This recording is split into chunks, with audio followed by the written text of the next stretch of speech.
Ici Satou. On a beau faire attention à ne pas s'attirer d'ennuis, les ennuis finissent toujours par nous rattraper.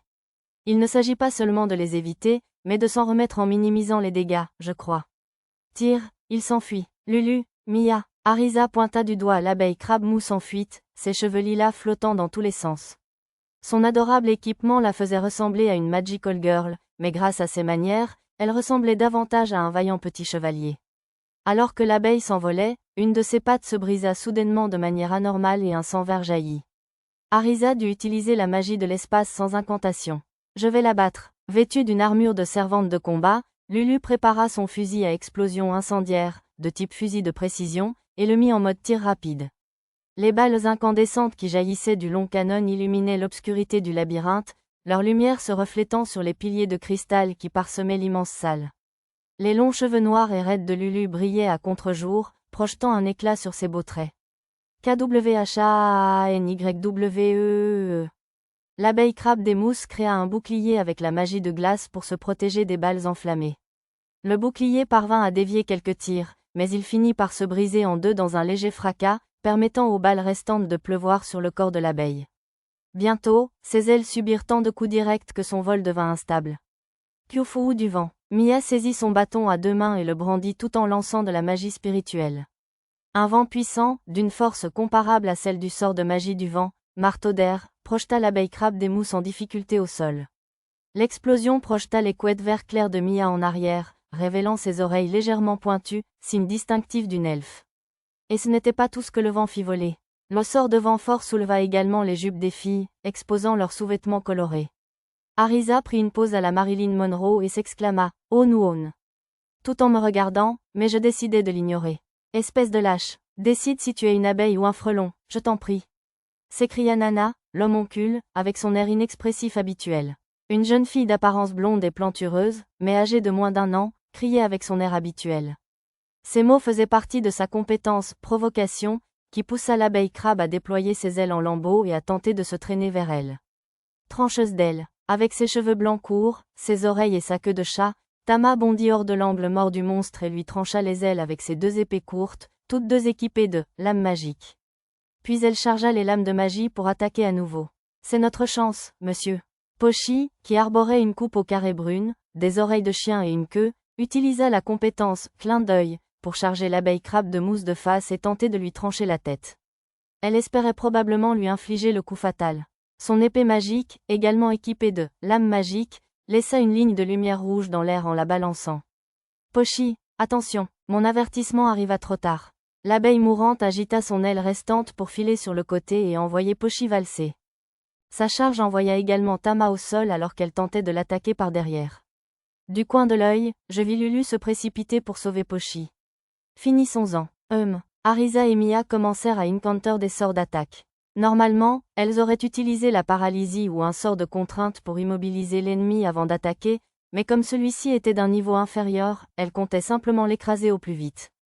Clin d'œil, ses cheveux cramoisis ondulaient dans les airs. Lisa, de la tribu des écailles oranges, utilisa la compétence « clin d'œil » pour bondir avec « lame magique » sur sa lance magique. Elle se rapprocha de l'abeille crabe des mousses à toute vitesse et enfonça sa lance en plein centre de ses 6 yeux composés. La lumière rouge brillante dessina des cercles dans l'air. Attaque de lance à triple hélice.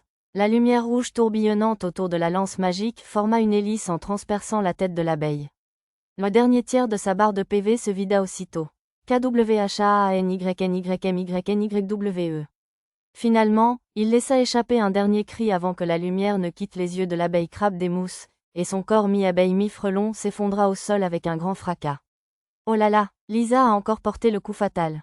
MRRR. Dommage. Annulant leur sort d'attaque, Arisa et Mia haussèrent les épaules et commencèrent à utiliser des sorts de détection.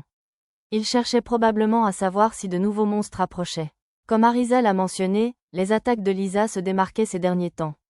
C'était en partie dû au fait qu'elle était la seule à posséder un coup de grâce, mais je pense aussi que sa lame magique était devenue plus efficace que celle des autres filles ces derniers temps. Pochi a l'air d'aller bien. Lulu, qui s'était précipitée pour voir comment elle allait après que l'attaque de l'abeille l'ait projetée dans les airs, rapporta avec soulagement. La tête de Pochi apparut derrière les débris d'un cristal brisé. Même si je savais, grâce aux informations de mon menu, qu'elle allait bien, c'était quand même un soulagement de la voir en sécurité. Ne baissez pas votre garde ? Tama apparut à ses côtés. Désolé de vous inquiéter, monsieur. Vous saignez? Ce n'est rien, monsieur. Elle semblait s'être coupée sur un éclat de cristal. Tama utilisa une potion magique qu'elle avait sous la main pour la soigner. Je devrais probablement leur fabriquer une armure qui couvrirait tout leur corps prochainement, au lieu d'une armure légère qui laissait des parties exposées. Maître, devrions-nous démonter l'abeille crabe-mousse? Celle-ci n'a pas de fleurs, et nous avons beaucoup de mousse et de chair de crabe, alors nous la conserverons telle qu'elle. Oui, monsieur, j'ai touché le cadavre du monstre abeille géant pour le ranger. La mousse sur le dos des abeilles crabe-mousse était un ingrédient couramment utilisé dans les potions de récupération d'endurance mineure, et les petites fleurs qui y fleurissaient occasionnellement pouvaient servir à fabriquer des médicaments pour soigner diverses maladies. La chair de crabe avait tendance à être un peu dure et fade, mais elle était appréciée des enfants pour sa légère douceur mielleuse. La carapace du monstre était solide et résistante, elle ferait donc probablement un bon équipement. Elle n'était cependant pas aussi résistante que l'armure que mon groupe possédait déjà, elle ne pouvait servir qu'à préparer des ragoûts de crabe. Au fait, j'avais entendu dire que les ailes étaient utiles comme catalyseurs pour la magie du vent. Celles de ceux qui utilisaient la magie de glace possédaient également des propriétés glaciales. Imprégnées d'énergie magique, elles dégageraient une bonne fraîcheur, et si je faisais des éventails avec ces ailes, elles seraient probablement idéales pour se rafraîchir en été. Satou. Soudain, Mia s'accrocha à ma taille. Je baissai les yeux et vis un sourire satisfait sur son visage. Montée. Elle voulait probablement dire qu'elle avait gagné un niveau.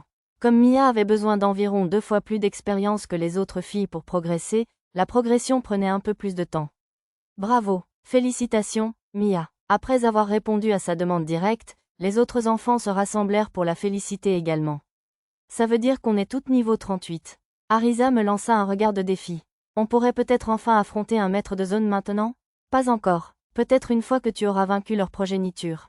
Les monstres portant le titre de maître de zone étaient toujours au moins niveau 50, il était donc encore trop tôt pour que le reste de mon groupe en affronte un. Leur progéniture avait tendance à être niveau 40. Il valait mieux commencer par là.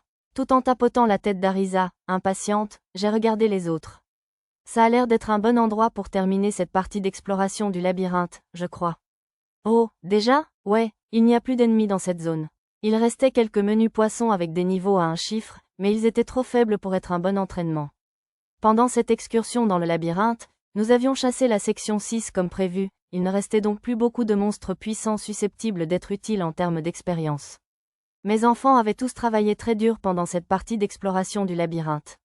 Avant cela, nous avions été occupés à créer un orphelinat pour les enfants sans abri de Labyrinth City, à résoudre le problème des pillards dans le labyrinthe, à aider les jeunes femmes que nous avions sauvées d'un incendie en centre-ville à se remettre sur pied, etc.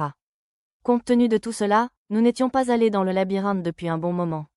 Je pense qu'ils étaient peut-être motivés par leur incapacité à suivre le démon intermédiaire jaune que nous avions combattu, ainsi que par les pillards de la Guilde Ouest, transformés en démons. Suite à cet incident, nous avons appris que le noble vêtu de vert, le conseiller Poputema, avait en réalité subi un lavage de cerveau de la part d'un démon supérieur vert et que les incidents de Labyrinth City faisaient partie du plan de ce démon pour ressusciter un seigneur démon. J'imagine que j'avais déjoué ces plans sans même m'en rendre compte. J'avais ensuite détruit l'un des avatars laissés par le démon supérieur vert, principalement pour évacuer ma colère et marquer l'autre avant de le libérer. Avant cette exploration du labyrinthe, j'avais remarqué que l'avatar qui se trouvait dans la ville la plus septentrionale du territoire royal lorsque je l'avais marqué pour la première fois avait traversé le comté de Zetz et se déplaçait maintenant dans le comté de Lesso. Le comté de Seriou se trouvait au nord du comté de Lesso, mais la destination de l'avatar semblait être le duché de Vistal, au nord-ouest. Zena et mes autres amis de Seriou City semblaient donc en sécurité pour le moment. Bon, terminons notre chasse au trésor habituel. Les mots d'Arisa me ramenèrent au présent et j'ouvris ma carte. Auparavant, nous avions confié la recherche de trésors à Tama, mais cette fois, nous avions décidé de nous lancer tous ensemble à la recherche de butin après avoir éliminé les monstres. Nous avions appris lors du cours d'explorateur débutant que les coffres au trésor étaient souvent cachés à l'ombre des rochers, sous des tas de poussière, sous des toiles d'araignées, etc. Nous avons donc privilégié ces zones lors de nos recherches. Cela a semblé fonctionner, et nous avons réussi à trouver entre 1 et 3 coffres par zone. Aucun ne contenait quoi que ce soit de remarquable, mais nous avons parfois trouvé de l'équipement magique, des armures maudites, des potions magiques périmées, etc. Scintillant. C'est un souvenir, monsieur. Tama et Pochi ramassaient des cristaux par terre et les rangeaient dans leur coffret féerique. Maître, je serais ravi d'en récupérer d'autres si vous le souhaitez, proposa Lisa. Ce n'est pas grave, j'en ai pris un très gros tout à l'heure. J'avais ramassé une dizaine de tonnes de cristaux transparents et violets, bien que ces derniers soient moins populaires en raison de leur couleur. J'ai également récupéré quelques tonnes de cristaux aqua et cyan, plus recherchés. Aucun de ces cristaux n'avait une valeur particulière, mais je pensais qu'ils pourraient être utiles pour créer un travail honnête pour les personnes que nous avions sauvées des pillards. Mon idée était qu'ils utilisent de petits fragments de cristaux pour fabriquer des talismans en y gravant des runes comme chance, bonne santé, succès romantique, héroïsme, etc. Ils seraient probablement populaires auprès des habitants de Labyrinth City. Ah, j'en ai trouvé un. Bien joué, Pochi. J'ai suivi les voies de Pochi et Tama jusqu'à ce que je trouve un immense nid de frelons dans un creux de la paroi rocheuse. Ce qu'elle avait trouvé n'était pas un coffre au trésor, mais un nid d'abeilles crabes des mousses. Le nid de la maîtresse de la région, la reine frelon du cancer des forêts, n'avait que la taille d'une forteresse. La ruche devait donc être relativement jeune. De nombreuses parties du corps de la reine frelon étaient des matériaux précieux, mais la meilleure acquisition était les cristaux de perles de vent que j'avais récupérés de ces 8 paires d'ailes. C'était encore mieux que les énormes quantités de miel et de cire que j'avais obtenues du nid colossal. Doux, tellement délicieux, monsieur. Tama et Pochi ont ramassé des gouttes de miel du nid d'abeilles crabes des mousses avec leurs doigts et ont fermé les yeux de bonheur en le goûtant. Le goût n'était pas aussi riche que celui d'un miel ordinaire, mais il était tout aussi sucré. Il serait probablement utile pour cuisiner et préparer des boissons sucrées. On dirait que ce lot n'a pas fermenté en hydromel. Environ un tiers du miel récolté dans le nid de la reine était maintenant de l'hydromel. Nous avions déjà plus de miel d'abeilles crabes que nous ne pouvions en utiliser, mais comme Pochi semblait si fier de sa trouvaille, j'ai décidé que nous pouvions aussi emporter ce lot. Regarde, c'est un coffre au trésor. Après avoir rangé la ruche, nous avons trouvé un coffre au trésor doré à la place. Les abeilles avaient dû construire leur nid juste au-dessus. Pas de piège? C'est inhabituel. Comme ma compétence, détection de pièges, ne trouvait rien non plus, j'ai utilisé lame enchantée du bout du doigt pour couper le verrou et ouvrir le coffre. On dirait un livret, un parchemin et une fiole. D'après mon art, la fiole contenait une potion de guérison universelle, dont la recette était sur le parchemin. Le livret contenait des sorts de magie de la terre liés à la création de golems. J'ai transmis cette information à mon groupe. Oh, quelle belle trouvaille, hein? Ouais, attendez, hein? Qu'est-ce que c'est? On dirait qu'il manque la moitié de cette recette de remède universel. Peut-être que l'autre moitié était cachée dans un autre coffre au trésor. Quoi qu'il en soit, c'était un sacré tour. Je connaissais déjà la recette des elfes, alors je pensais pouvoir compléter les blancs à partir de là, mais cette moitié de recette ne serait pas d'une grande aide à elle seule. C'était peut-être le début d'une quête de récupération de fragments de recettes, ou quelque chose comme ça. Trop moche? Tellement triste, monsieur. Ce sont des choses qui arrivent. La collection de sorts de création de golems et la fiole de remède universel étaient déjà des trésors à part entière. Nous avons continué notre chasse au trésor, stocké les noyaux excédentaires dans l'entrepôt de notre maison de vacances et sommes partis à la recherche de grenouilles du labyrinthe dans la section 8 pour acheter de la viande pour les enfants de l'orphelinat. C'est très loin? C'est à environ 2 heures de marche. Génial, génial, génial, monsieur. Tama et Pochi imitèrent le gémissement d'Arisa. Arisa, ne fais pas de bruit bizarre, la gronda Lulu. So oui, désolé, monsieur. Tama et Pochi imitèrent aussi la pose d'excuse d'Arisa. J'imagine qu'ils étaient juste à l'âge où ils aimaient imiter les autres. Miaou? Soudain, les oreilles du couple tressaillirent. J'entends des bagarres? Beaucoup de bruit de bagarre, monsieur. Environ 5 minutes après l'avertissement de Tama et Pochi, nous arrivâmes dans une vaste caverne où plusieurs grands groupes d'explorateurs combattaient des monstres. Malgré la taille de la caverne, il était difficile de voir au loin à cause d'une mer d'algues qui nous arrivait à hauteur de poitrine et d'un rideau suspendu au plafond. Ce dernier était constitué des restes poussiéreux de toiles d'araignée que nous avions vus dans d'autres grottes et couloirs. Ils combattent des mantes religieuses, pas des grenouilles. Cette zone est principalement peuplée de monstres de type insectes. Les grenouilles ne vivent que dans un coin. Les explorateurs combattaient des monstres ressemblant à des mantes religieuses et à des sauterelles et avaient coupé des touffes d'herbe pour établir leur campement. Ils étaient plusieurs grands groupes, de 10 à 20 personnes, tous menés par des explorateurs à l'insigne de grenat. La majorité des groupes étaient composés de quelques membres principaux de niveau supérieur à 20 et de membres de soutien proches du niveau 10. La plupart étaient des guerriers, mais chaque groupe comptait quelques guérisseurs ou mages. Les pièces détachées des mantes valaient cher, ce qui impliquait que les groupes les plus importants et mieux équipés les combattaient. Nous ne voulions pas gêner les autres, alors nous avons emprunté un chemin détourné qui longeait les bords de la caverne. Scintillante? C'est brillant, monsieur. Tama et Pochi ont désigné un groupe de personnes portant une armure argentée brillante. D'après mon affichage de rat, il s'agissait d'un groupe appelé Lumière d'Argent, composé uniquement de femmes nobles. 4 guerriers lourdement blindés servaient de chars d'assaut, tandis que les gardes intermédiaires en côte de maille attaquaient derrière les chars avec des lances et des armes d'ast. Maître, ces filles ne sont-elles pas celles que nous avons sauvées des fourmis déchaînées du labyrinthe? 2 femmes à l'apparence familière s'affrontaient avec une mante précédemment vaincue derrière le groupe en armure. Ah oui, les belles ailes. De toute évidence, le groupe d'expédition à l'insigne de grenat dont ils avaient parlé la dernière fois que je les avais vus à Labyrinth City était ce groupe Silverlight. Alors qu'ils travaillaient, un sauteur de labyrinthe de niveau 5 fonça vers eux. Danger, pas d'inquiétude, je vous le déclare, rassura Nana Amia, qui s'était retournée. 2 femmes portant des boucliers qui gardaient le groupe se retournèrent pour combattre la créature. Voyant cela, les filles qui démontaient la mante morte saisirent également leurs armes, mais leur superviseur en armure les en empêcha et les fit retourner au travail. L'équipe de démontage parut un peu frustrée. Cette fille au bouclier a l'air d'une vraie ratée, cependant. L'une des femmes portant des boucliers était une vétérante, mais celle qu'Arisa désignait du doigt était maladroite. Je crois que c'est la même jeune femme que nous avons vue au cours des explorateurs débutants. On dirait qu'elle n'a pas encore pris l'habitude de se battre dans le labyrinthe, dit Lisa, me rappelant son souvenir. C'était la fille de sœur Darrell. Gina, je crois qu'elle s'appelait. Et, vous tous, à moins que vous ayez affaire à Silverlight, avancez. Une sentinelle en armure brandit sa hallebarde vers nous et hurla d'un ton menaçant. Ah oui, dans le labyrinthe, il fallait être prudent, même avec les autres groupes d'explorateurs. Je pensais que tout irait bien, vu la distance, mais je suppose que nous les avons mis sur nos gardes, car nous restions plantés là à les observer.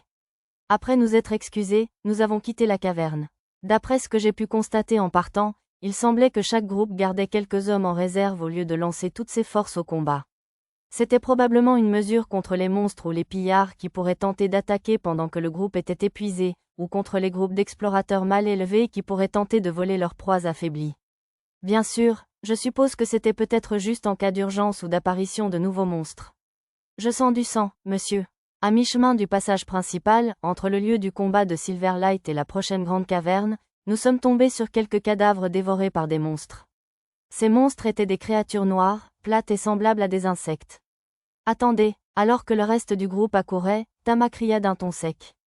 Elle désigna l'arche, qui dégoulinait d'un liquide rouge foncé. Du sang. Un monstre ressemblant à un mille-pattes descendit de l'ombre de l'arche. Il n'était que de niveau 15, mais sa tête était grosse comme un oreiller et son corps devait mesurer 5,50 m. Je vais utiliser la magie spatiale pour inspecter les alentours. Soyez prudents, il y a encore 2000 pattes du labyrinthe au plafond. Alors qu'Arisa utilisait une magie sans champ pour enquêter, le monstre déjà tombé au sol fonça sur nous. 1000 pattes. Ne croyez pas qu'avoir plus de pattes vous rende plus important, je vous le déclare. Je ne pense pas que le 1000 pattes le pense vraiment. Nana bloqua la charge du 1000 pattes avec son bouclier. La créature profita de son élan pour franchir le bouclier et tenter d'attaquer Nana, mais elle lui transperça la tête avec son épée magique. Puis, alors qu'elle s'immobilisait, l'épée de Pochi lui transperça rapidement les articulations. Les monstres du coin sont vraiment faibles, remarqua Arisa. Sous nos yeux, l'électricité du fusil à bâton de tonnerre de Lulu fit tomber les 2 autres 1000 pattes au sol, et Lisa les acheva rapidement avec sa lance. La garde est à terre? Tama, la seule à ne pas avoir rejoint le combat contre les 1000 pattes, terrassa un assassin demi-gobelin qui s'approchait furtivement d'Arisa par derrière. Génial. Merci, Tama. T'inquiète, sois heureuse. Les assassins demi-gobelins empruntent des passages étroits pour approcher leur cible depuis l'ombre et attaquent souvent les explorateurs par derrière s'ils baissent leur garde. Après nos rencontres fortuites, nous sommes allés nous occuper des monstres rassemblés autour des cadavres. Burke, je savais que cette forme me semblait un peu trop familière, c'était un cafard géant. Je ne voulais surtout pas l'affronter de si près. Maître, si vous l'éloignez des corps, je peux l'allumer. D'accord. J'ai utilisé étourdissement à distance pour attirer l'attention du cafard du labyrinthe et l'attirer vers nous, et la boule de feu d'Arisa l'a réduit en cendres. Je suppose qu'ils étaient particulièrement vulnérables au feu. Peut-être que ces pauvres âmes combattaient le cafard quand les 1000 pattes se sont abattues sur eux? Arisa jeta un regard mélancolique au reste à moitié dévoré tandis que Lisa récupérait des insignes de bronze et des mèches de cheveux identifiant les défunts. Affirmatif. Les enfants devraient détourner le regard, je conseille. Les 1000 pattes avaient entraîné les blessés dans les creux de l'arche, alors j'ai utilisé « course du ciel » et j'ai fait redescendre les corps restants au sol. On aurait dit un groupe de 5 personnes. Je vais incinérer les restes. Merci. Arisa a utilisé le sort de magie du feu lance-flamme pour incinérer les corps. Si les corps étaient laissés seuls dans le labyrinthe, ils risquaient de devenir des monstres morts-vivants sans noyau ou maudits. La meilleure chose à faire était de récupérer les pièces d'identité des cadavres rencontrés, puis de les brûler. Je suppose qu'il n'y a pas eu de survivants? Je vais vérifier. J'ouvris ma carte, mais je ne vis aucun explorateur se déplacer en petits groupes par ici. En tournant à gauche au carrefour un peu plus loin, nous trouverions un groupe important d'une vingtaine d'explorateurs en attente dans une grande caverne, et quelques autres explorateurs plus loin dans ce passage agissant seuls, mais il s'agissait probablement d'éclaireurs pour le grand groupe, et non de survivants de celui-ci. On dirait bien. Alors que j'allais fermer la carte, je remarquai quelque chose d'inhabituel. Le groupe d'éclaireurs en question n'avait apparemment pas réussi à attirer un ou deux monstres solitaires, et maintenant, ils couraient vers la grande caverne, poursuivis par plusieurs dizaines de monstres. Sous mon regard, le nombre de monstres augmenta, pour bientôt atteindre une horde de 50 ou 60. Oh, on dirait un massacre en chaîne. Oh là là, ça faisait un bail que je n'en avais pas vu. Comme l'avait dit Arisa, on n'avait pas vu de massacre en chaîne depuis que les pillards en avaient mené un, façon kamikaze, vers le campement de l'armée du labyrinthe. On en croiserait un aussi la première fois qu'on serait entré dans le labyrinthe de ces livras. Tu crois que ça va aller? Bon, on est sain et sauf. Le problème, c'était le grand groupe dans la caverne. Ils étaient en infériorité numérique, et pire, leur niveau n'était pas terriblement élevé. Il y avait environ 5 membres principaux au-dessus du niveau 20, mais la quinzaine d'autres n'étaient que de niveau 5 à 10, donc ils n'auraient probablement pas de chance face aux monstres du coin. Pour dire les choses franchement, ils étaient foutus. Même le cafard et les 1000 pattes du labyrinthe que mon groupe venait de vaincre facilement étaient de niveau 9 à 15. Que le groupe soit complètement anéanti ou non, les pertes parmi les membres non essentiels seraient probablement lourdes. Nous n'étions pas obligés de les aider, bien sûr, mais je me sentirais coupable de les laisser tranquilles. Mes filles pourraient probablement gagner sans se blesser. Peut-être devrions-nous aller jeter un œil. On peut faire un petit détour? Le reste de mon groupe a accepté avec enthousiasme. Dégagez, si vous nous bloquez le passage, on vous taille en pièces. Juste au moment où nous arrivions au carrefour, 2 hommes, épées dégainées, ont surgi en courant de la grande caverne. Tous deux étaient couverts de sueur et de sang, et leurs expressions paniquées suggéraient qu'ils allaient vraiment nous attaquer si nous n'étions pas prudents. Je préfère éviter le danger autant que possible, alors nous nous sommes écartés et les avons laissés passer. Bessot, 3 et les nouveaux ne nous suivent pas. Bah, laissez ces idiots. S'ils se font dévorer, ça devrait ralentir suffisamment les monstres pour qu'on puisse filer. C'est vrai, tu as compris, Bessot. J'entendis les voix des hommes qui couraient dans l'autre sens. Je suppose qu'ils avaient abandonné leurs camarades. Il y avait une sacrée distance entre la sortie du labyrinthe et la sortie. Je n'étais pas sûr qu'ils y arriveraient seuls, mais ce n'était pas vraiment mon problème, et je les ai rapidement effacés de mon esprit. Ce sont les mêmes types que nous avons vus lors de l'autre massacre. Vraiment? Oui, maître, aucun doute. Arisa et Lisa ont reconnu les hommes du massacre du labyrinthe. Maître, des ennemis approchent, je vous signale. Je ne voulais pas vraiment sauver ces imbéciles, mais ils se dirigeaient vers la chambre des abeilles, alors j'ai décidé de vaincre les monstres qui les poursuivaient pour la sécurité de nos terrains de chasse. Sur mon ordre, le fusil à flamme de Lulu, le sort de magie spirituelle de Mia, vent aigu, et le sort de magie de feu d'Arisa, tir de feu en chaîne, ont réduit en miettes les monstres qui approchaient en quelques secondes. Eh bien, ça n'a pas l'air terrible. Bien que les explorateurs soient clairement désavantagés, leur ligne de front n'était pas encore effondrée. Leur chef devait être un commandant exceptionnel. Cela dit, ils étaient acculés dans un recoin de la caverne. Dès qu'une partie de leur rang s'effondrerait, ils pourraient tous être anéantis à tout moment. Les explorateurs étaient encerclés par des monstres cafards. Nous avancions pour attaquer par le côté opposé. Mia, au signal, illumine la pièce avec la magie spirituelle. Dès qu'elle le fera, Arisa, tu enverras une boule de feu sans champ au milieu des monstres. Quand elle touchera, je les éloignerai des explorateurs pour que l'avant-garde puisse attaquer et détruire les cafards. Lulu, protège Arisa et Mia, s'il te plaît. Tout en expliquant le plan de bataille, j'ai lancé enchantement, protection physique sur le groupe. Au fait, le pistolet à flamme de Lulu étant trop puissant, je lui ai dit de ne pas l'utiliser. J'ai également demandé à l'avant-garde de s'abstenir d'utiliser les techniques de lame magique et de fondation, et à Arisa d'utiliser toute autre magie sans champ ou magie spatiale. Ces restrictions n'étaient pas un handicap lié à un jeu, mais une question de confidentialité. Bon, voilà la cavalerie. Attendez une seconde, Arisa. Je l'ai attrapée par le col avant qu'elle ne puisse foncer. Saluons-les avant de charger pour les sauver. Oh, bien vu. Je détesterais qu'ils nous prennent pour des pillards et nous attaquent. Le groupe de Silverlight semblait se méfier des autres explorateurs, et comme ceux-ci étaient déjà paniqués, ils pourraient penser que nous étions là pour profiter de leur situation. Ici le groupe d'explorateurs Pendragon. Nous sommes là pour vous aider. Merci beaucoup. Si nous sortons d'ici vivants, on vous offre des bières à volonté. Je m'attendais à de l'hostilité, mais le chef du groupe a immédiatement accepté notre aide. Je suppose qu'ils étaient vraiment dans une situation délicate. Mia, maintenant. Yuku lumière du soleil. D'abord, la magie spirituelle de Mia illumina le champ de bataille depuis le plafond. Aussitôt, la boule de feu d'Arisa explosa au centre du groupe de cafards. Les monstres touchés s'enflammèrent, et le feu se propagea à ceux qui l'entouraient. Me glissant au milieu de la poussière et des flammes, j'utilisais mon sort de magie pratique préféré, main magique, une sorte de psychokinésie magique, pour projeter les cafards loin du groupe d'explorateurs acculés. Burk, dégoûtant. MRRR. Je comprenais trop bien le dégoût d'Arisa et de Mia. Je ressentais la même chose. Laissez aux pires insectes le soin de s'adapter en plein vol et de prendre leur envol. Allons-y. Taliou, charge, monsieur. Commencez l'extermination. Aucune pitié, je le déclare. Les 4 combattants d'avant-garde chargèrent au combat, leurs épées et lances magiques illuminées. Ce fut un véritable massacre. Pochi enfonça son épée dans un cafard jusqu'à la garde, le privant de vie en un éclair. Les lames jumelles de Tama dansèrent, tranchant la santé des cafards sans leur laisser la moindre chance de contre-attaquer. Nana fendit les cafards au sol avec son épée magique et écrasa ceux qui s'élançaient pour l'attaquer d'un coup de bouclier. C'était un style de combat très dynamique. Lisa fonça parmi les cafards, sa lance les transperçant l'un après l'autre avec des attaques à la vitesse de l'œil. Quelle victoire éclatante! Zut, il transperce ses carapaces dures comme un clou. TCH, je pourrais faire ça aussi, si j'avais des armes magiques. Nuon, je ne crois pas. Mon épée mantis c'est aussi une épée magique, tu sais, mais bon, tu as vu ce qu'elle peut faire. Ma compétence, oui fine, capta les voix du groupe d'explorateurs. J'utilisais la main magique pour contrôler les trajectoires des cafards afin que les explorateurs ne soient pas attaqués par plus de créatures qu'ils ne pouvaient en gérer simultanément. Je suppose donc qu'ils avaient assez d'énergie pour discuter.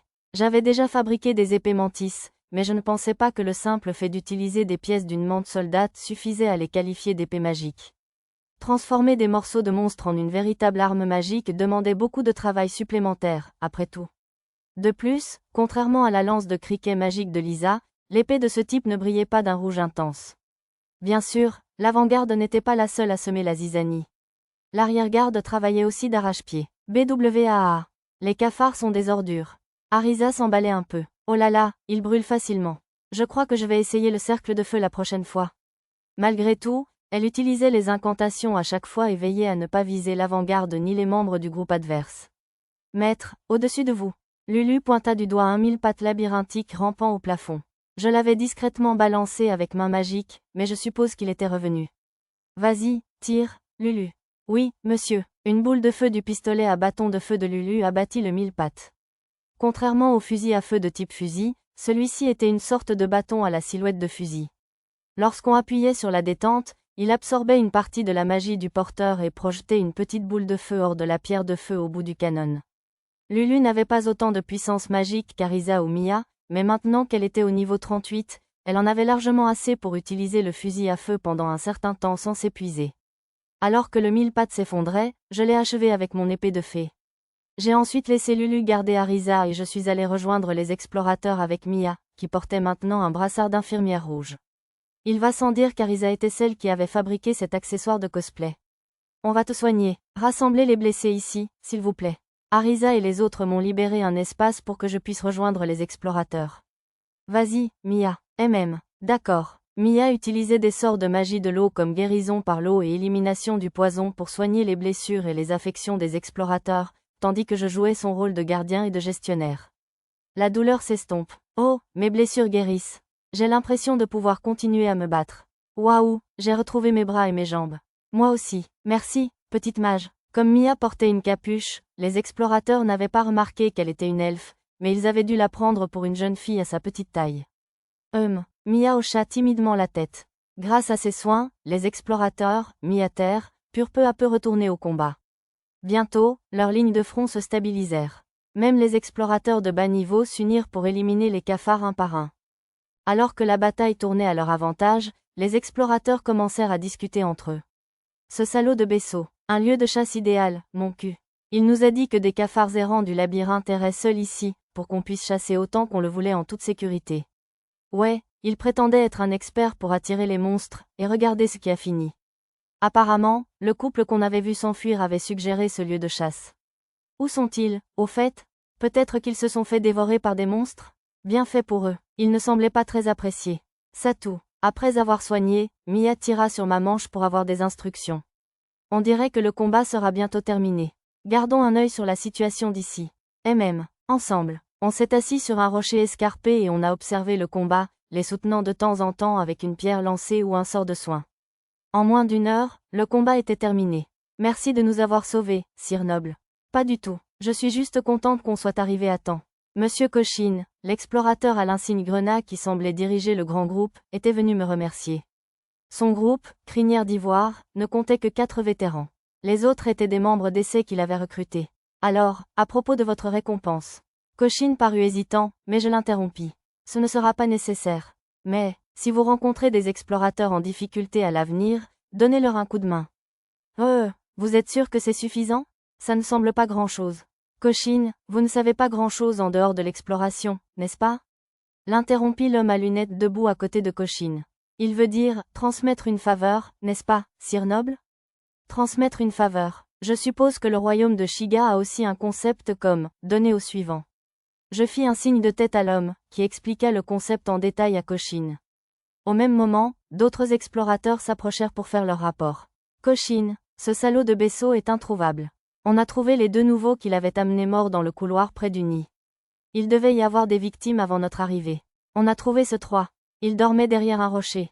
D'après ce que j'avais entendu, ce 3 faisait partie du groupe de Besso. Celui qui avait crié a traîné 3 jusqu'à Cochin pour l'interroger. D'après lui, ils avaient tenté de récupérer un ingrédient rare appelé « bave envoûtante » dans le nid de cafard du labyrinthe, mais avaient échoué, provoquant une invasion de monstres. Maître, j'ai récupéré les noyaux des monstres que nous avons vaincus. Souhaitez-vous que nous commencions également à collecter les autres matériaux? Non, ça va, ils sont trop volumineux. La viande de 1000 pattes était toxique, et les cafards du labyrinthe étaient probablement infestés de germes, alors je ne voulais rien avoir à faire avec ça. Quoi? Entendant cela, Cochin s'interrompit au milieu de son interrogatoire et se retourna pour me fixer. Vous êtes sérieux, Sire Noble? Il m'expliqua que les carapaces de 1000 pattes étaient un matériau populaire pour les boucliers et les armures, et que les ailes et les carapaces des cafards étaient précieuses pour la fabrication d'armures légères pour les éclaireurs. Même les poches à venin des 1000 pattes et les glandes puantes des cafards pouvaient être vendues aux guildes d'alchimie ou au marché noir. N'hésitez pas à les vendre vous-même, alors. Nous avions déjà plus de matériaux pour le labyrinthe que nous ne savions quoi en faire. Prendre tout ça comme récompense pour les avoir sauvés me semblait absurde. Monsieur Cochin, nous avons récupéré tous les noyaux. Sauf ceux qui appartiennent aux petites dames de Monsieur Noble, bien sûr. On commence à les décomposer? Oui, allez-y. Monsieur Cochin accepta un sac de noyaux des mains de l'homme ensanglanté, puis se tourna vers moi. Monsieur Noble, nous acceptons avec gratitude ces matériaux. Alors, emportez au moins les noyaux. Ce serait gênant de continuer à décliner toutes ces offres. Je cédai et acceptai le sac de noyaux qu'il me tendait. Bon, on y va. Monsieur Noble, dès que nous serons de retour à la surface, on vous offrira quelques verres, comme promis. Bien sûr, j'ai hâte. Après avoir salué Cochin et ses compagnons, nous avons quitté le site de démontage des cafards. Pas de grenouilles? Plein d'explorateurs et de Monsieur Mouche, monsieur. Lorsque nous sommes enfin arrivés à la zone des grenouilles, qui faisait à peu près la taille d'une cour d'école, il n'y avait pratiquement plus de grenouilles du labyrinthe. Les quelques-unes qui restaient se battaient déjà contre d'autres explorateurs. Il y avait quelques fosses à l'odeur de pourriture dans le sol accidenté, pleines d'entrailles de grenouilles du labyrinthe abandonnées et autres. Les mouches cadavres du labyrinthe, de la taille d'un chiot, que Pochi avait montré semblaient s'en nourrir. Comme elles semblaient avoir beaucoup à manger, elles n'attaquaient pas les gens tant qu'on ne les dérangeait pas. Il y a vraiment beaucoup de monde ici, a observé Lisa. Il y avait près de 10 groupes différents dans la zone, dont certains que j'ai reconnus. Parmi eux se trouvait un groupe d'environ 8 exploratrices que j'avais sauvées des pillards, menées par leur grande sœur, Sumina. D'habitude, ils chassaient dans les zones réservées aux explorateurs de bas niveau, avec les pommes de terre, les haricots, etc. Mais aujourd'hui, on aurait dit qu'ils étaient en expédition avec leurs membres de haut niveau. Maître, n'y a-t-il pas des grenouilles quelque part? Si, là-dedans. J'ai pointé du doigt un étang boueux au centre de la grande zone.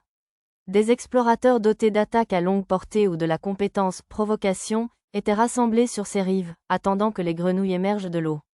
Certains avaient même attaché des cordes autour de mouches cadavres du labyrinthe et les avaient jetées dans le lac pour tenter d'attirer les grenouilles. Ça me rappelle camper près d'un point d'apparition de monstres rares dans un MMORPG. Ouais, c'est assez brutal, ai-je acquiescé. J'ai emmené mon groupe dans une zone moins fréquentée. Pêche, maître, il y a des pêcheurs, je vous signale. Montée sur les épaules de Nana, Mia a pointé du doigt des pêcheurs sur la rive. C'étaient probablement des explorateurs, mais ils m'ont semblé être des pêcheurs. Je me suis approchée et leur ai parlé. Des touches? Rien que des poissons sans yeux aujourd'hui. Impossible de pêcher une seule langouste. Le sympathique pêcheur m'a expliqué que les langoustes étaient des écrevisses de la taille d'un homard qui se déguisaient en rocher.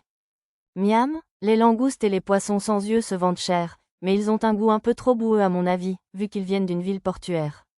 Alors ils les cuisinent sans même les laver? Bien qu'il ait dit qu'elles se vendaient cher, les affiches que j'ai vues plus tard à l'entrée du labyrinthe indiquaient que les poissons sans yeux valaient 2 pièces de cuivre chacun, et les langoustes une grosse pièce de cuivre. Qu'est-ce que vous êtes venu pêcher? On pêche la grenouille, monsieur. Hein? À la réponse de Pochi, le pêcheur a levé les yeux de la surface de l'eau pour nous fixer, incrédule. Au bout d'un moment, il a soupiré et a expliqué. Les grenouilles ne viennent pas par ici. Tu vois ces fleurs rouges? Elles détestent l'odeur, alors elles s'en tiennent éloignées. Il fit un signe de tête vers les fleurs rouges semblables à des lotus flottant à la surface de l'eau.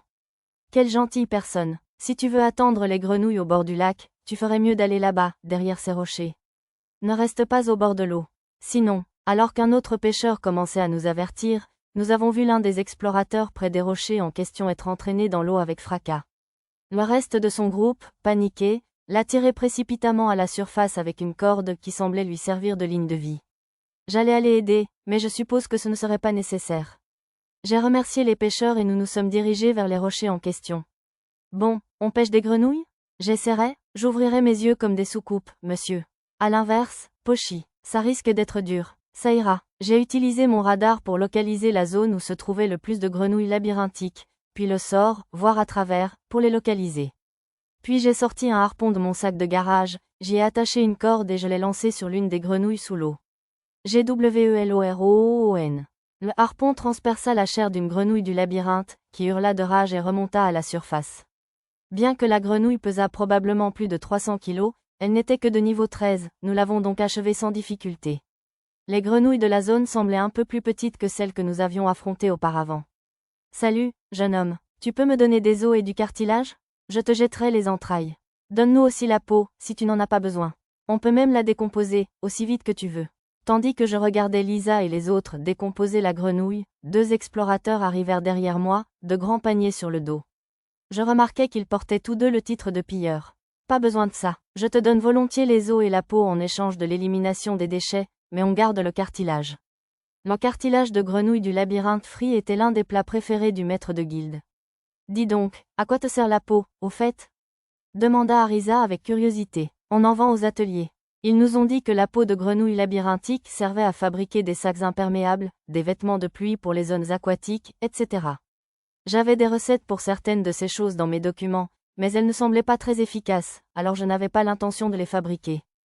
Gagnant du temps en laissant les pillards se débarrasser des déchets, nous avons pêché 2 autres grenouilles et les avons vaincus facilement, obtenant ainsi assez de viande pour nourrir les enfants de l'orphelinat.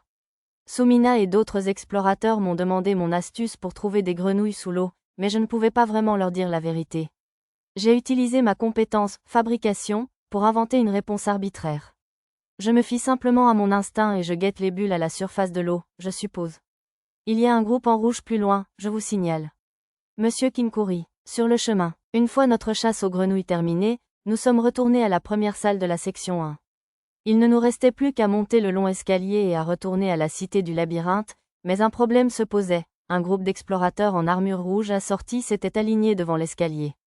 Ils se dirigeaient apparemment vers la strate intermédiaire. Si ce n'est pas Sir Pendragon. Bonjour, monsieur Kinkuri. Le général Renard de l'armée du labyrinthe me salua. Je ne vis pas le capitaine qui l'accompagnait habituellement. Quelqu'un d'autre était à ses côtés. Content de vous revoir, Sir Gélil. Êtes-vous en route pour vaincre le maître d'étage? C'est exact. J'ai l'intention de l'abattre avec cette épée magique flamboyante que vous m'avez prêtée. Monsieur Gélil, un explorateur à l'insigne de Grenat, brandit une épée de bronze. C'était l'un des prototypes d'une épée magique de 3e génération que j'avais créée. J'avais fini par le lui prêter lors du goûter de l'épouse du vice-roi. Je pourrais facilement les produire en masse avec l'aide d'Arisa et de Mia, mais comme ils étaient bourrés de technologies secrètes, j'hésitais à les distribuer librement. Mais il faut éliminer les monstres de la chambre des épreuves avant de pouvoir invoquer le maître d'étage, donc il faudra probablement 15 jours avant de pouvoir vraiment combattre cette fichue chose. Eh bien, je n'ai aucun doute sur votre réussite, Sir Gélil. Ça avait l'air plutôt difficile, mais au moins, il n'avait pas un planning ridiculement serré. J'ai appris plus tard par le maître de guilde que le maître d'étage n'apparaissait que si l'on déposait le noyau d'un maître de zone sur un autel de la chambre des épreuves. Gélil, si vous voulez bien m'excuser, un de mes camarades est en visite. Bien sûr, que la fortune vous accompagne. Bonne chance. Tandis que l'homme renard et moi l'encouragions, Gélil fit demi-tour et partit, sa cape rouge flottant derrière lui. Je pris congé de l'officier renard et nous retournâmes à la surface. On dirait que les opérations de récupération sont presque terminées. En passant la porte ouest de la cité du labyrinthe et en traversant la place, Arisa regarda autour d'elle. Il faisait plutôt chaud, peut-être parce que nous étions restés si longtemps dans la fraîcheur souterraine. Le reste de mon groupe semblait également en sueur. Ouais, on dirait qu'il ne reste plus qu'à reconstruire la tour de la Guilde de l'Ouest. Moins de 15 jours s'étaient écoulés depuis que le roi pilleur Ludaman s'était transformé en démon intermédiaire et avait saccagé la Guilde de l'Ouest. La rapidité des réparations était probablement due aux golems mécaniques et à la magie architecturale des mages de la Terre. Eh, jeune maître, vous voulez goûter à nos nouveaux takoyaki? Nous interpella Neru, une lycéenne rousse, depuis l'un des stands. Elle portait un débardeur et pas de soutien-gorge, probablement à cause de la chaleur du grill plat sur lequel elle travaillait. Je ne savais pas où chercher. C'était l'une des filles que j'avais sauvées de l'incendie du centre-ville. Ces filles, ainsi que celles que nous avions sauvées des pillards, travaillaient désormais dans des stands de nourriture et autres endroits similaires pour gagner leur vie, sous la protection de mon pseudonyme Kuro. Bien sûr, merci. Combien ça coûtera d'en avoir assez pour tout le groupe? Oh, on ne peut pas vous prendre d'argent, jeune maître. Neru a essayé de refuser, mais j'ai insisté pour la payer. Regardant avec tendresse les filles souffler sur leur takoyaki brûlant, j'ai pris une bouchée de mon propre takoyaki. Délicieux. C'est du poulpe du labyrinthe? Eh, pas tout à fait. Neru a souri fièrement. C'est de la chair de poulpe kraken que le seigneur Kuro nous a procurée. Pendant que mon groupe séjournait dans le labyrinthe, j'étais remonté à la surface sous la forme de Kuro et j'avais apporté une partie de mon surplus de kraken poulpe et de serpents de mer aux immeubles où Neru et les autres séjournaient. J'en avais aussi vendu en gros à quelques grandes entreprises. Waouh, c'est impressionnant. Oh, mec, ce n'est pas la réaction que j'espérais. Neru fit la moue. Je suppose que mon expression surprise n'était pas assez convaincante. Comment vont les ventes? Bof. Oh, mademoiselle Tama. Pouvez-vous nous dessiner une enseigne de takoyaki comme pour les autres stands? D'accord, Tama accepta sans broncher. Elle avait déjà dessiné des enseignes similaires pour les autres stands des filles. Croquettes dansantes, brochettes gagnantes et pommes de terre frites volantes. Tout était incroyablement réaliste pour des photos de nourriture et éveillait facilement l'appétit de quiconque les voyait. Vous voulez des croquettes, jeune maître? Ces brochettes sont fraîchement préparées, elles aussi. Que dirais-tu de frites salées pour le goûter? Les vendeuses des 3 autres stands, qui servaient les clients, se sont jointes à notre conversation. Elles étaient toutes habillées aussi légèrement que Neru. Si ces stands avaient suffisamment de succès pour que d'autres se mettent à vendre des imitations, ils n'étaient pas encore assez populaires pour attirer de longues files d'attente. Entendant un raclement de gorge délibéré, je me retournai et vis un noble familier. Si je me souvenais bien, ce gamin était Luram, le deuxième fils du baron Tokay. C'était l'un des garçons qui suivait habituellement Jerry, le troisième fils du vice-roi de Labyrinth City. Bonjour, Sir Luram. En effet, Sir Pendragon. Je suis heureux de vous voir en bonne santé. Je comprenais que les enfants de son âge essayaient parfois de paraître matures, mais les croquettes et les brochettes qu'il serrait à 2 mains atténuaient quelque peu l'effet. Les vendeuses disaient qu'il était un client régulier. Tu fais une étude de marché aujourd'hui? Ça heurterait probablement la fierté du jeune garçon si je lui demandais s'il grignotait, alors j'ai décidé de prendre un ton plus professionnel. Marché. Oui, en effet. Une étude de marché, sans aucun doute. C'est très important. Mon père, enfin, mon estimé père, le baron Tokay, est chargé de surveiller les étals du marché, voyez-vous. Donc, je fais une étude de marché pour vérifier si la nourriture est toujours de bonne qualité et je surveille l'évolution des prix. Des prix du marché. Cela le dérouta au début, mais Luram sembla vite apprécier l'expression. Il paraissait toujours timide avec Jerry, mais ce jour-là, il usait ostensiblement de mots difficiles. Peut-être essayait-il simplement de se la péter et de paraître plus adulte. Oh, c'est Merian. Aussitôt, Luram reprit son ton penaud habituel. Suivant son regard, je vis une autre membre de l'équipe de Jerry, Merian, la fille du baronnet du Kelly. Elle parlait à des explorateurs avec admiration. Son père lui a interdit d'explorer le labyrinthe, mais je suppose qu'elle n'a toujours pas abandonné, murmura Luram à voix basse. À en juger par les bruits, ses parents lui avaient probablement interdit l'accès au labyrinthe après qu'elle, Jerry et leurs amis soient partis explorer et que leur vie ait été mise en danger par l'ancien vice-roi par intérim Sokel et ses machinations. Je n'étais pas particulièrement proche de ses enfants, et je craignais qu'ils ne me demandent de les emmener dans le labyrinthe si je leur parlais trop. Je m'assurai que nous partions à la première occasion.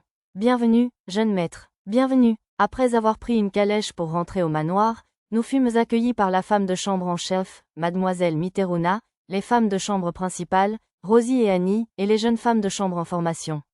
Merci, Mitteruna, s'est-il passé quelque chose pendant notre absence? Je tendis mon manteau à une femme de chambre tout en parlant. Juste après votre départ pour le labyrinthe, un messager du vicomte Siemon est arrivé. Mademoiselle Mitteruna me tendit un paquet. Il devait avoir terminé les parchemins que j'avais commandés. Mais demande cette fois, lumière de fée, que je pensais être profitable au vicomte, comme les sorts de feux d'artifice. Contrôle de la brume et paralysie de la cité d'eau, que j'avais fabriqué lors de notre voyage maritime sur la route du sucre. Et grenade flash, grenade assourdissante et coupe-dimension, qui semblaient utiles pour l'exploration du labyrinthe. Parmi ceux-ci, contrôle de la brume et grenade flash servaient à obscurcir le champ de vision des ennemis, paralysie de la cité d'eau et grenade assourdissante permettaient de neutraliser les ennemis sans les tuer, et coupe-dimension permettait de vaincre les monstres sans endommager la chair. J'ai également transmis vos demandes supplémentaires pour le vicomte Siemon. Super, merci beaucoup. Les parchemins supplémentaires que j'avais commandés étaient des sorts originaux que j'utilisais pour utiliser des outils magiques et ma capacité menu. Ils servaient d'intermédiaire pour les sorties de sorts technologiques que j'avais créés précédemment, comme enregistreur d'images, enregistreur de son, sortie standard et affichage graphique, et permettaient même de saisir des données sur un clavier imaginaire. Les parchemins s'appelaient clavier virtuel, entrée de données et sortie de données. Il s'agissait de sorts de magie pratique de moindre importance, ils devraient donc être terminés d'ici une dizaine de jours. J'ai trié toutes les autres lettres que vous avez reçues de l'expéditeur. Merci, Mitteruna. Les lettres étaient rangées dans une boîte sur le bureau de mon bureau. Je m'assis sur le fauteuil dur et les parcourus, observant les seaux de cire des expéditeurs. La plupart provenaient de nobles de la cité du labyrinthe, comme l'épouse du vice-roi, mais quelques-uns appartenaient à des connaissances nobles du duché d'Ugouche. D'après mademoiselle Mitteruna, j'avais également reçu des lettres et des colis de marchands, d'artisans, de temples, etc. Les lettres du directeur de l'orphelinat privé contenaient les chevaux des nouveaux employés. Avez-vous beaucoup de travail, maître? Non, rien ne me semble trop urgent. Alors, on peut livrer la viande à l'orphelinat maintenant? J'ai fait un signe de tête à Arisa et aux autres, j'ai fermé ma boîte aux lettres et je me suis levé. Il faut mettre de la force dans ton petit doigt quand tu serres le poing, jeune homme. Comme ça? Oui, voilà un brave garçon. Dans le champ près du manoir, le samouraï de l'Empire des Sagas, Monsieur Kajiro, enseignait à des enfants le maniement du sabre. L'autre samouraï, Mademoiselle Ayome, patrouillait le domaine. Elle était probablement seule, car ce serait difficile pour Monsieur Kajiro, qui avait perdu une jambe dans le labyrinthe. Alors, on peut être des explorateurs maintenant, monsieur? Vous avez encore un long chemin à parcourir, bande de jeunes imbéciles. Monsieur Kajiro a ébouriffé les cheveux de l'enfant impatient et a souri. Zut alors, mais je veux manger de la viande tous les jours comme Pochi et Tama. Oh, je m'en souviens maintenant. C'étaient les enfants qui avaient juré, lors de la soirée steak haché que nous avions organisée à l'orphelinat, de devenir des explorateurs quand ils seraient grands. Je suppose qu'ils travaillaient vraiment dans ce sens. Bonsoir, Sire Kajiro. Je suis heureux de vous revoir sain et sauf, Sire Chevalier. Merci. Pendant que nous parlions, j'ai vu Tama et Pochi arriver en courant par la porte arrière du manoir. Je me suis excusé et je me suis dirigé vers l'orphelinat avec eux. À manger? On a apporté des cadeaux, sire. Soulevant les 50 kilos de viande, Tama et Pochi ont franchi les portes de l'orphelinat. Lisa et Nana transportaient le reste avec des charrettes. J'avais déjà demandé à mademoiselle Mitteruna d'en distribuer aux voisins. Hurrah, c'est de la viande. Oh, ça fait si longtemps. Bienvenue à la maison, mademoiselle Tama. Êtes-vous blessée, mademoiselle Pochi? Pas du tout. Pochi est incroyablement imbattable, alors tout va bien, sire. Larve, entourez-moi et félicitez-moi aussi pour mes efforts, je vous en prie. Ah, Nana, tu es tellement bizarre. Nana, prends-moi dans tes bras. Les sourires fusaient tandis que les enfants accouraient pour nous accueillir à bras ouverts. Permettez-moi de vous féliciter pour votre retour sain et sauf, monsieur Chevalier. Merci, j'ai salué le directeur et les membres du personnel venus m'accueillir. À mon grand soulagement, les nouveaux employés semblaient tous être des personnes bienveillantes et à l'aise avec les enfants. On fait une grillade aujourd'hui. Mangez à satiété, tout le monde. Yae, ce soir-là, nous avons fait une grillade avec les enfants de l'orphelinat. En cours de route, nous avons manqué de viande, et j'en ai produit du stock pendant que personne ne regardait.